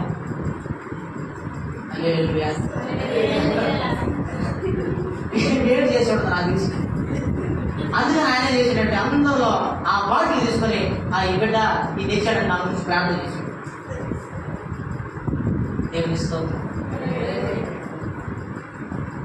దయచేసి ఆ నెల సమయంలో మీకు ఎవరికైనా ఆ ప్రేరణ వస్తే, 2 అనుకున్నారు కదా, 3 అనుకున్నారు కదా, వాళ్ళు ఖర్చు పెట్టుకునేవ్వండి. వస్తే అవి సేవకుడు ఇవ్వబట్టి అది చాలా మంచిది. నేను ఆ సేవకుడు చూసి ఏడ్చానండి. మళ్ళీ బాధపడ్డాను. ఏది ప్రభువా, ఉన్నోడే ఉండి తిని మనిషి ఉంటే లేనోడికి ఎందుకు ప్రభు అనే పరిస్థితి, ఇంకా అప్పులు పాలైపోతున్నారు. కారణం ఏంటి తెలుసా? పిరికిలు ఎప్పుడు పిరికిలు ఎప్పుడండి మనసొప్పుడు అనుకున్నది ఒకటి దాన్ని సగం పోస్తారు. కొంతమంది కనిపిస్తే ఒకటి అనుకుంటారా? ఒకటి కాదు, సగం పోతారు. సగం పోసి తిరిగి మాస్టర్ ఇస్తారు. అది మంచిది కాదు. దేవుని స్తోత్రం. ఎవరు రావాలన్నా అందరికీ ప్రేరణ రావాలి. చదవండి 2 కొరింథీ 9:5-7 వరకు చదవండి. ఒక్క నిమిషం అమ్మా, నేను కూడా చూసుకోవాలి.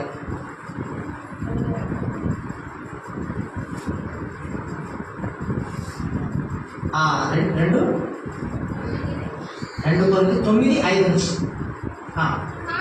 కావున లోగడ ఇచ్చదమని మీరు చెప్పిన ధర్మము విశ్రితముగా ఇయ్యగా ధారాళముగా ఇయ్యవలనని చెప్పి సహోదరులు మీ యొద్దకు ముందుగా వచ్చి దానిని క్షమ చేయుటకై వారిని హెచ్చరించుట అవసరమైన తలంచితిని. కొంచెముగా విత్తువాడు కొంచెముగా పంట కోయను, సమృద్ధిగా విత్తువాడు సమృద్ధిగా పంట కోయను అని ఈ విషయమై చెప్పవచ్చును. ఏదంటే కానుకలు తర్వాత కానీ చెప్పొచ్చు, తప్పు కాదు. లోకిట మీరు ఇస్తామన్న దాన్ని దాచుకోనకుండా ఇవ్వండి, ధారాళముగా ఇవ్వండి. అయితే చెప్పొచ్చు, ఇవ్వమని మందిరంలో చెప్పొచ్చు. చెప్పకూడదని రాయబడిందా? చెప్పొచ్చు. కొంచెముగా విత్తువాడు కొంచెముగా పంటకు వస్తాడు, సమృద్ధిగా విత్తువాడు సమృద్ధిగా పంటకు వస్తాడు.